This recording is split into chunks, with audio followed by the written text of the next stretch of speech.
Welcome back, students. It's your social science class, and today we are going to discuss chapter number 3, Climate. Let's get started. Students, what is weather? Weather is the condition of an atmosphere at a particular place and time. It means weather is the condition of the atmosphere over a short period of time. Today might be a cold and rainy day in the city. Tomorrow might be bright and sunny day.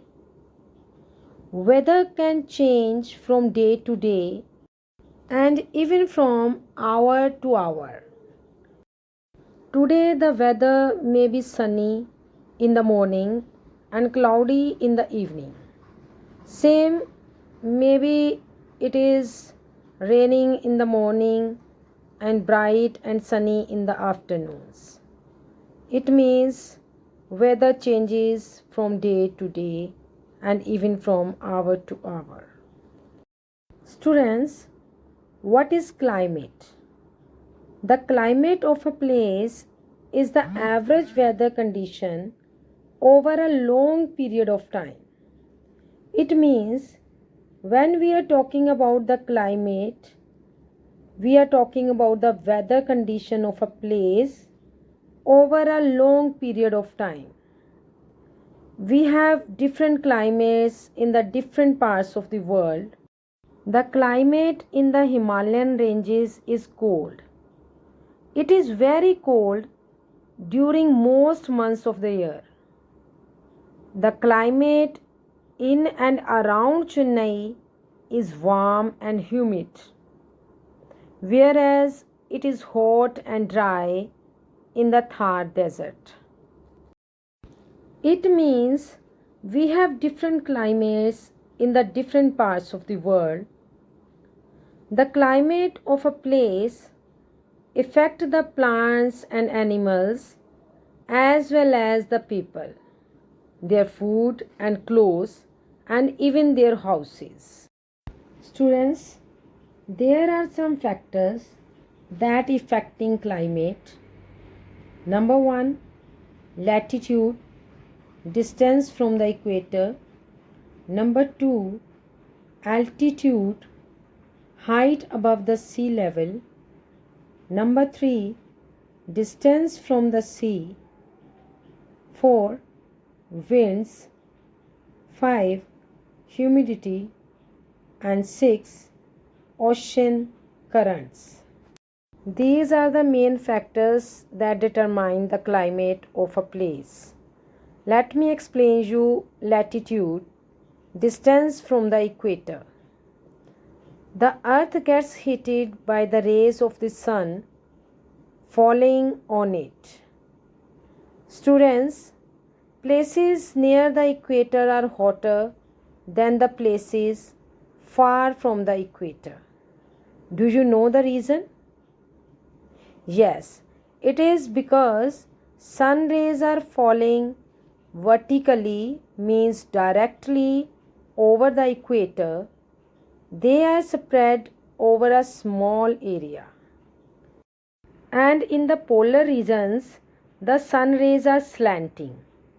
They also fall on a larger area. That's why the places near the equator receive more heat and are hotter than places near the poles. Look at the diagram.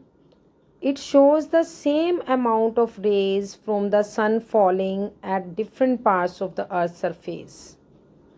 As you can see, the rays are direct or vertical at the equator and slanting at the poles.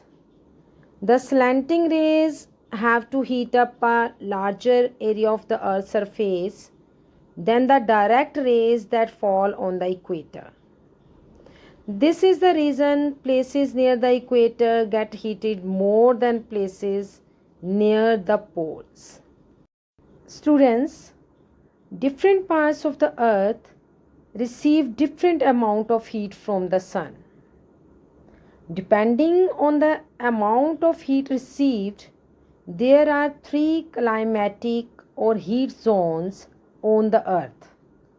They are the torrid zone, the temperate zone, and the frigid zone.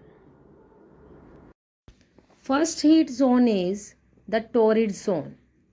The area on both sides of the equator between the Tropic of Cancer and the Tropic of Capricorn is called the torrid zone. It is also known as tropical zone. The word torrid means extremely hot. As it lies near the equator, this zone received maximum heat. It is hot throughout the year, and that's why the climate is hot and humid. Next, temperate zones. There are two temperate zones on the earth. The areas that lies between the Tropic of Cancer and the Arctic Circle in the northern hemisphere and the Tropic of Capricorn and Antarctic Circle in the southern hemisphere are called the temperate zones. This region has a mild climate, neither very hot nor very cold. Next, frigid zones. There are two frigid zones. The areas between the Arctic Circle and the North Pole in the northern hemisphere and the area between the Antarctic Circle and South Pole in the southern hemisphere is called frigid zones. This zone is permanently frozen area. It receives very slanting rays of the sun. Therefore, there is very cold and large parts are covered with snow throughout the year. Look at the picture. On the both sides of equator, you can see the torrid zone, and under it you can see the north temperate zone and south temperate zone that is showing in green color here.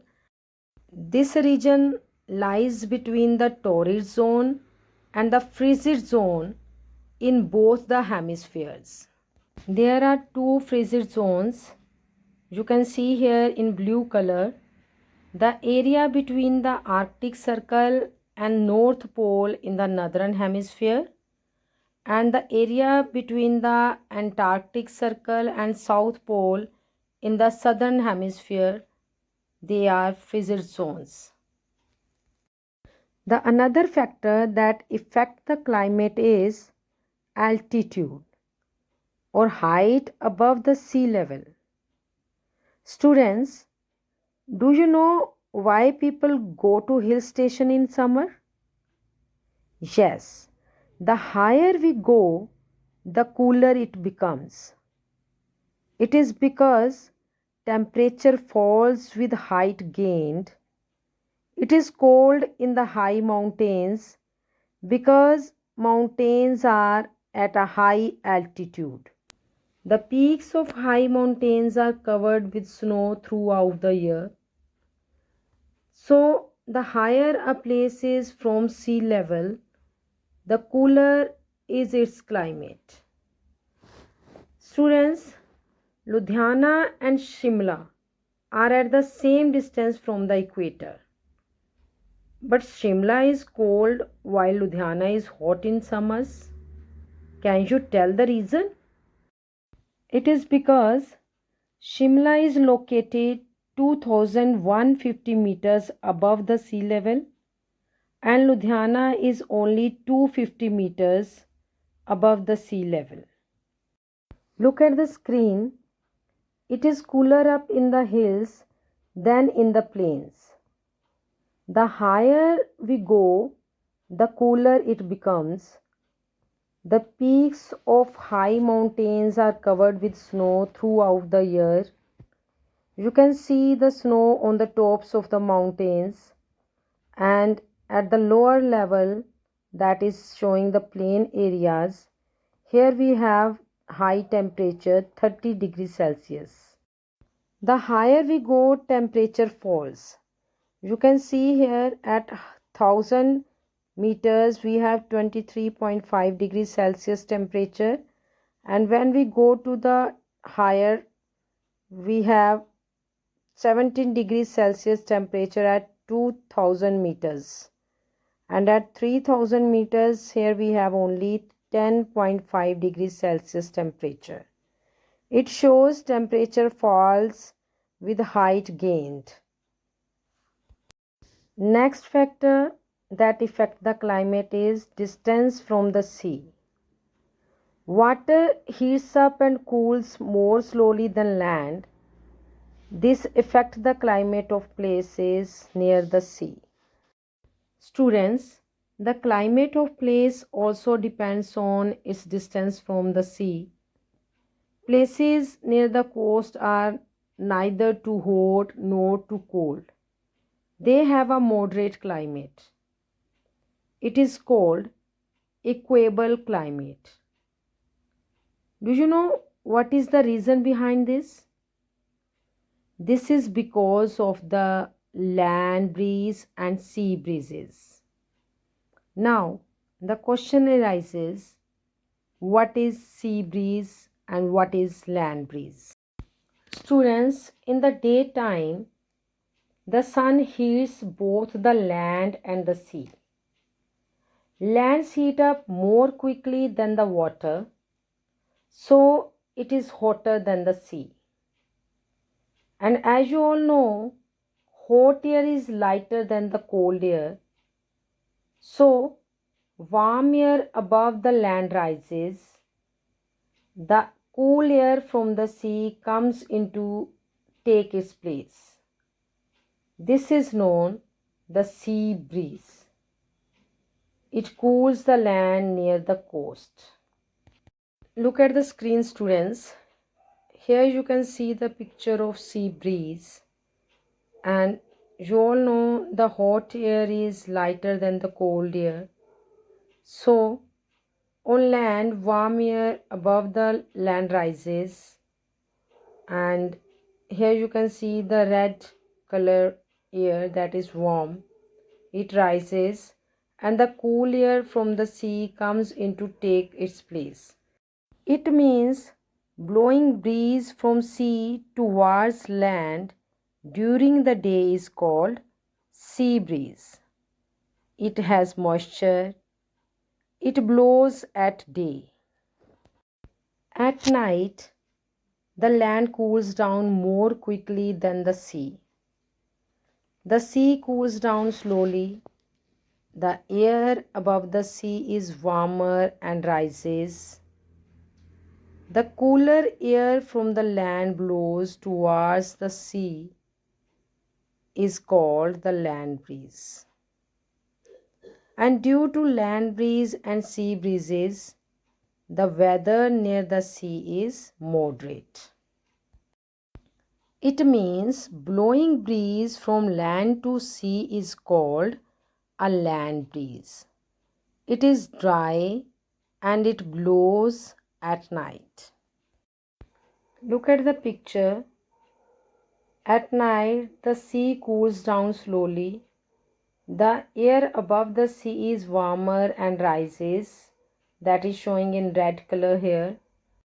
And at night, the land cools down more quickly than the sea, and the cooler air from the land blows toward the sea. And this is called the land breeze. Land is cooler at night and sea is hotter at night. Next, direction winds also affect the climate of an area. And students, winds coming from the hot areas increase the temperature of the place they blow to, and while winds coming from the cold areas lower the temperature of the place they blow to. And students, The winds may be hot, cool, dry, or full of moisture, depending on where they comes from. For example, the monsoon winds from the Indian Ocean and Arabian Sea brings rain to large part of India. The hot winds from the Thar desert make Delhi very hot during the summer. So the climate of an area is affected by the winds. Students, sometimes wind bring clouds with them and resulting in rainfall. In some parts of northern plains, a very hot and dry wind blows that is called Lu. Students, humidity also affects the climate of a place. Do you know what is humidity? The amount of water vapors in the air is called humidity. Water vapors means moisture. And students, the winds blowing from the sea to land brings a lot of moisture with them. They make the climate in the coastal areas very humid. Students, do you know why the climate near the equator is hot and wet? Yes, the air over the equator is full with water vapors, and as the heat of the sun here causes rapid evaporation of the ocean water, and this causes heavy rainfall in this area. That's why the climate near equator is hot and wet. Deserts are formed in places where there is very little humidity. It means the area that has more humidity makes the climate hot and wet, and the places where we have little humidity, it makes the area so dry. It shows the humidity also affect the climate of the area. And another point is ocean currents. Students, ocean currents also affect the climate, especially in the coastal areas. Because oceans have warm and cold currents, and because of these warm and cold currents, the climate of the coastal areas affected. Now it's time to do some exercises. Exercise 1, terms to remember. Here we have some terms that you should remember. First, climate. What is climate? Average weather conditions of a place over a long period of time. Second, humidity. The amount of water vapor or moisture in the air. That is called humidity. Next, altitude. The height of a place above the sea level is called altitude. Fourth one is latitude. Distance of a place from the equator is called latitude. Next exercise is fill in the blanks. In the polar regions, the sun rays are slanting. 2. In the torrid zone, the climate is hot and humid. The warm air is lighter than the cold air. Number 4. The dash zone lies between the tropics of Cancer and Capricorn. And the answer is torrid zone. Torrid zone lies between the tropics of Cancer and Capricorn. Next exercise is tick the correct answers. First, the amount of water vapors in the air is called humidity, density, moisture. Here we have three options and you have to choose the right one. And the right answer is humidity. The amount of water vapors in the air is called humidity. Number 2, hill stations are called due to high altitude, low altitude, or high latitude. And the right answer is high altitude. Number 3, the earth has 4 heat zones, 5 heat zones, 3 heat zones. And the answer is 3 heat zones. Number 4, condition of a place over a short period of time is called climate, weather, humidity. And you all know the condition of a place over a short period of time is called weather. So the answer is weather. That's all for today's class. I hope the chapter climate is clear to you now and you all are able to give the answers of all the questions and all the exercises. Thank you so much for joining the class.